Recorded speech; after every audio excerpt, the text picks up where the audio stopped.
드디어 뮤지컬 데스노트의 캐스팅이 공개됐습니다. 오늘은 화제성 가득한 이번 캐스팅과 작품의 시놉시스 그리고 주요 관람 포인트까지 차례로 소개드릴게요. 세상이 썩었다 생각하는 평범한 모범생 라이토. 그는 어느 날 길에서 검은 공책 하나를 줍게 됩니다. 그건 바로 데스노트. 누군가를 생각하며 그의 이름을 적으면 당사자가 죽게 되는 공책인데요. 사실 장난기 가득한 사신 류크가 일부러 떨어뜨린 저세상 물건이죠. 그 자리에서 뉴스에 나오는 흉악범을 원격으로 죽이고 데스노트의 효력을 확인한 라이토. 바로 온갖 범죄자들의 싸그리 죽여나갑니다. 그런 그의 정체를 모르는 사람들은 라이토를 키라라 부르며 정의의 살인마라 추앙하기 시작하죠. 한편 라이토 덕에 부모님을 죽인 범인을 해치운 유명 가수 미사. 그녀 또한 정의의 편에서 세상을 청소해주는 라이토를 맹목적으로 추정하고 나서는데요. 이 모습을 아주 안이꼽게 본 사람이 있었으니 바로 천재 학생 탐정 L. 감히 사람 목숨을 가지고 자신이 정의인 양 설쳐드는 라이토를 직접 처단하기 위해 그가 다니는 대학교에 함께 입학해 그의 정체를 캐기 시작합니다. 와중에 라이토를 동경하던 미사까지 동정심 있는 사신 램의 데스노트를 줍게 되고 미사와 라이토는 서로를 알아보며 친해지게 되는데요. 점점 예측할 수 없게 흘러가는 세 사람의 이야기는 과연 어떤 결말이 맞이하게 될까요? 뮤지컬 데스노트, 전 세계적으로 붐을 일으킨 원작 만화를 뮤지컬로 각색한 작품인데요. 세심한 심리전을 펼치던 원작과 달리 라이토와 L의 큼직한 대립을 주서사로 이용하면서 대극장 공연만의 매력을 살렸습니다. 한국에서는 2015년 일본 버전을 그대로 들여왔던 초연부터 한국만의 독자적인 무대를 만든 2022년 버전까지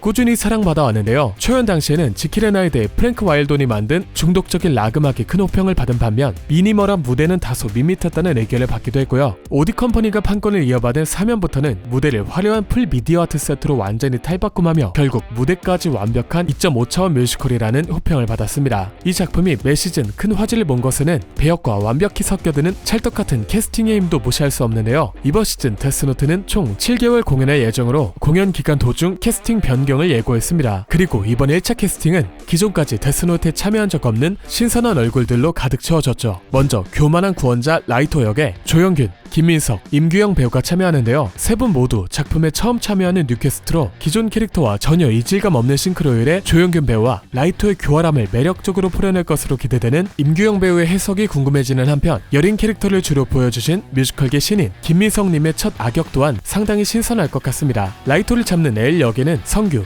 산들, 탕준상 배우가 캐스팅되는데요. 킹키부츠부터 디어 에바네슨까지 뮤덕들에게 인증도장 제대로 박힌 성규님과 마찬가지로 10년 넘게 꾸준히 뮤지컬 활동을 이어온 산들님이 보여주실 L은 배역 특유의 병약한 날카로움을 제대로 살려주실 것 같고요. 빌리 엘리어트를 비롯해 수많은 뮤지컬에 아역으로 출연했던 탕준상 배우는 성인이 된 이후 첫 뮤지컬 복귀에서 쌓아온 무대 경험을 어떻게 발현하게 될지 너무나 기대가 됩니다. 이외에도 미사 역에는 사면 당시 호평을 받았던 러블리즈 출신 K님과 지난 드라큘라에서 루시 역을 맡았던 최서연 배우가 함께하고요. 류크 역은 뉴캐스트인 양승리, 임정모 배우, 램 역에는 사연의 경력자인 이영미, 장은하 배우가 다시 돌아왔습니다. 전반적으로 못 보던 얼굴들이 더 많은 이례적인 캐스팅인데요. 올해가 초연을 기준으로 하면 10주년인 만큼 뉴캐스트에 대한 호불호를 강하게 표출하는 댓글들이 많이 보입니다. 다만 이번 시즌은 오디컴퍼니 버전을 기준으로 하면 10주년이 아닌데다 향후 새로운 얼굴이 많이 필요한 한국 뮤지컬계에서 매번 똑같은 배우들이 같은 공연에 참여할 수는 없거든요. 개인적으로는 새로운 얼굴들을 그저 응원하고 기대해보는 건 어떨까 싶습니다. 네, 오늘의 뮤지컬 데스노트 프리뷰는 여기까지입니다. 여러분은 이번 데스노트 어떤 부분이 가장 기대되시나요? 댓글로 의견 부탁드리며 저는 다음 주에 또 돌아오겠습니다. 홍학가였습니다. 감사합니다.